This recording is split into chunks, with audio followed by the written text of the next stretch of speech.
Kapatid, mapapakinabangan sana ako kung nakinig ka sa akin nang may pansin sa loob ng 10-15 minuto. Nagsimula ako sa pangalan ng Allah.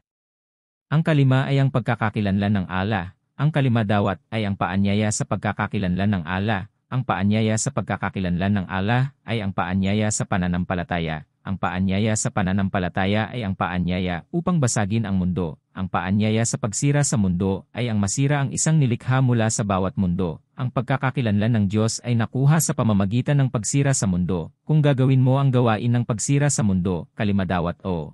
Ang unang tungkulin ay tumawag sa pagkakakilanlan ng Allah. Ang Allah ay hindi lumikha ng anuman mula sa lahat ang mga nilikha sa mundo. Ang lahat ay mula kay Allah ang makapangyarihan. Ang makapangyarihang Allah ay gumagawa ng lahat. Siya ay nakaugnay sa otoridad ng propeta. Ang taong kumukuha ng otoridad ng sugo, ang makapangyarihang Allah ay kanya.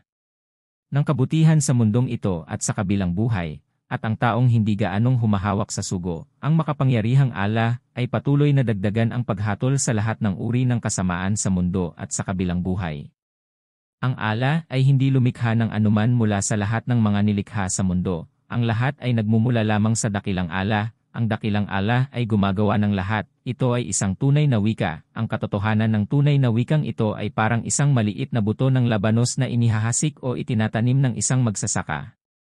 Ang lupa, ang ganda ng pagtatanim pagkaraan ng ilang araw. Nasa labas ang berdeng 2-3 dahon ng labanos. Ito ba ay berdeng 2-3 dahon ng labanos sabay sinang binhi? Nakabatay ba ito sa lupa? Kaya't ang berdeng 2-3 dahon ng labanos ay dumating sa lupa. Wala ito sa dalampasigan, wala ito sa lupa. Kaya ano ang sinasaksihan ng mga berdeng 2-3 dahon ng labanos? Ang Allah ay hindi lumilikha ng anuman mula sa lahat ng mga nilikha sa mundo. Ang lahat ay nagmumula lamang sa dakilang Allah. Ang dakilang Allah ay gumagawa ng lahat. Ang puno ay napakalaki na kapag ang labanos ay lumabas sa isang puno, may lumalabas na labanos na pula at puti, ilang labanos.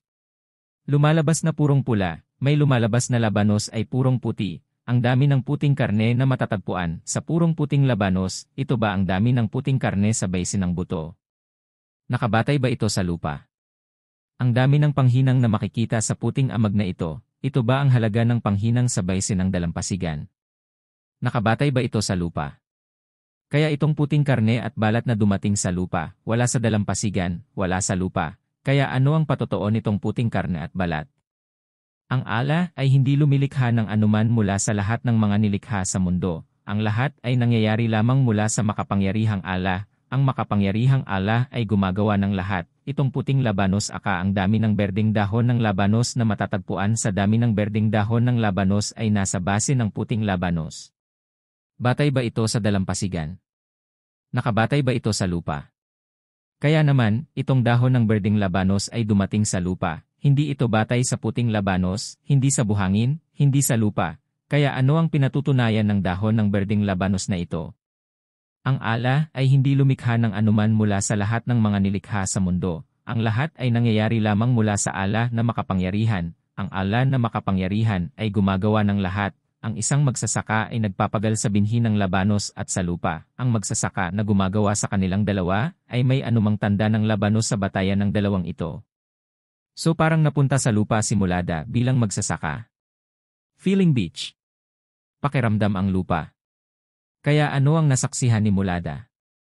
Ang Allah ay hindi lumikha ng anuman mula sa lahat ng mga nilikha sa mundo. Ang lahat ay nagmumula lamang sa dakilang Allah. Ang dakilang Allah ay gumagawa ng lahat. Isang itlog ng manok, dilaw na pula ng itlog at puting tubig sa loob ng itlog, ito ay isang mamantika na itlog, at sa itlog. Walang sanggol, walang itim na sanggol, nagdadala ng kulay. Ang bata na may kulay ay ito ba ang kulay sa basin ng itlog? Kaya ano ang nasasaksihan ng kulay na ito? Walang nangyayari sa lahat ng nilikhang daigdig ng Allah. Ang lahat ay nagmumula lamang sa isang makapangyarihang Allah. Ang makapangyarihang Allah ay gumagawa ng lahat. Ang isang malaking isda ng bulak, ang mga isda ay maaaring mangitlog, lahat ng mga itlog ay pareho ang kulay, parehong laki, at ang isda ay may 2 mata sa isang itlog. May fish aisle ba? May tinidor ba ang isda? Anong mga palatandaan ng isda ang nasa mga itlog? Muli, kapag ang sanggol ay lumabas sa itlog, ang sanggol ay dumating sa anyo ng isang malaking isda. Kaya ano ang sinasaksihan ng form na ito? Walang nangyayari sa lahat ng nilikhang daigdig ng Allah. Ang lahat ay nagmumula lamang sa isang makapangyarihang Allah. Ang makapangyarihang Allah ay gumagawa ng lahat. Gaano kaganda ang kulay ng ibong Ishti Kutum? Batay ba ito sa dumi ng ibon? At kapag nangitlog ang ibon, may napakagandang kulay sa base ng itlog.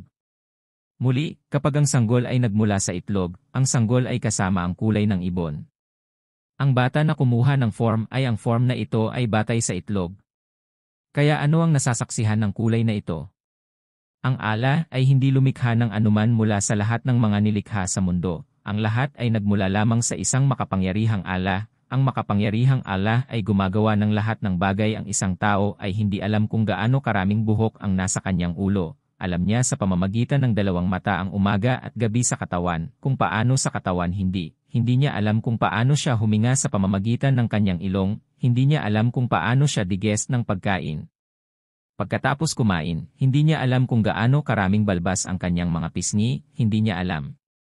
Hindi man lang alam kung gaano karaming posom ang kanyang buong katawan, kung gaano karaming dugo ang kailangan sa buong katawan, kung gaano kadami ang dumadaloy na dugo ni hindi niya alam kung gaano kalaki ang mga kuko, hindi niya alam, kaya kung ano ang kanyang patotoo.